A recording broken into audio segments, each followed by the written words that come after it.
आज हम लोग पढ़ेंगे पदार्थ की अवस्थाएं। जैसे पिछले क्लास में पढ़े थे पदार्थ क्या होता है, पदार्थ का क्या क्या गुण होता है। आज हम लोग पढ़ेंगे पदार्थ की अवस्थाएं, स्टेट ऑफ मैटर। तो पहले हम देख लेते हैं पदार्थ की कितनी अवस्थाएं होती है। मुख्य रूप से आपको याद रखना है, पदार्थ की मुख्य रूप से 3 अवस्थाएं होती है। कितनी अवस्थाएं होती है? 3 अवस्थाएं होती है, जो आपको दिख रहा होगा। पहला अवस्था को हम लोग क्या बोलते हैं? ठोस, जिसको इंग्लिश में क्या बोलेंगे? सॉलिड। दूसरा होता है द्रव, जिसको लिक्विड बोलते हैं। तीसरा होता है गैस। उसके बाद देखिए आपको डिफिनेशन पढ़ लेते हैं। फर्स्ट डिफिनेशन ठोस का है, वैसा पदार्थ जिसका क्या होता है? आकार और आयतन। ठोस के बारे में यदि हम पढ़ेंगे तो याद रखना है आपको, जिसका आकार एवं आयतन क्या होगा? निश्चित होगा, उसे हम लोग क्या बोलेंगे? ठोस कहते हैं। जैसे इसका एग्जाम्पल देखेंगे, लकड़ी, लोहा, ईंट, पत्थर। मान लीजिए कोई भी आप लोग का ठोस पदार्थ दिख रहा है तो वो जो है पूरे ठोस पदार्थ क्या कहलाएगा?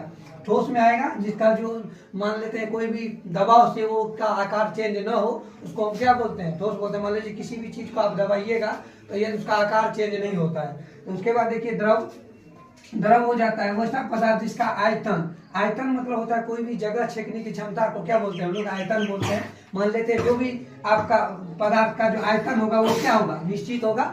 उसके बाद याद रखिएगा इसमें, परंतु इसका जो है आकार अनिश्चित होता है। मान लीजिए किसी द्रव, द्रव मतलब हो गया पानी, हो गया दूध, तेल, घी, जो भी मटेरियल है आपको, उस मटेरियल को यदि हम किसी बर्तन में रखेंगे तो उस बर्तन के आकार का हो जाता है, उस बर्तन के आकार का हो जाता है। और साथ ही साथ देखिएगा, जैसे मान लीजिए आप बर्तन में लोटा में रखे हैं या किसी जग में रखे हैं तो उसका आकार उस प्रकार से हो जाएगा।